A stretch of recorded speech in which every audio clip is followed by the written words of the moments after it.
అసెంబ్లీలో పాస్ అయిన బీసీ బిల్లులను మండలిలో పెడితే చర్చ నడవకుండా ఆగమాగం చేసిండ్రు గౌరవ బీఆర్ఎస్ ఎమ్మెల్సీలు.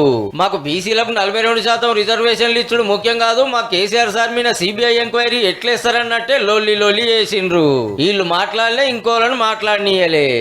మా బీసీల విషయము మాట్లాడుకునే సందర్భంలో బీఆర్ఎస్ పార్టీ ఈ రకంగా అరాచకం చేయడం, ఈ రకంగా దాన్ని అడ్డుకోవడం, సభను డిస్టర్బ్ చేయడం ఇది బాధాకరం. కేసీఆర్ గారి పైన కేసు పెట్టిరనేటువంటి ఉద్దేశంతో అదే కేసీఆర్ గారు మా మీద 100 కేసులు పెట్టింది సార్, మేము ఎన్నడూ పట్టించుకోలేదు. రిజర్వేషన్లు 50% దాటొద్దనే చట్టం మారుస్తానికి పెట్టిన 2 బిల్లులు ఇదే గడబడిలో పాస్ అయినాయి. ఎంబటే అన్ని పార్టీల లీడర్లను ఎంట పెట్టుకుని గవర్నర్ సార్ కాడికి వచ్చిండ్రు మంత్రులు.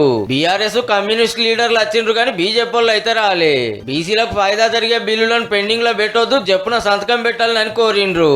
సార్ ఓకే అనుడే ఆల్చం. లోకల్ బాడీ ఎలక్షన్లలో బీసీలకు 142 పదవులు వస్తాయి. ఓ నెలలనే ఓట్లు. ఎంపీటీసీ జెడ్పీటీసీ ఫస్ట్, వెనకసిరి సర్పంచ్ ఎలక్షన్లు అని ప్రచారం అవుతుంది. రేపు ఫైనల్ ఓటర్ లిస్టు రిలీజ్ చేస్తుంది ఎన్నికల సంఘం.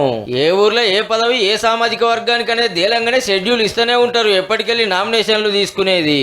ఇక పదవుల మీద కాయసున్నోళ్ళు తయారుండ్రి మరి.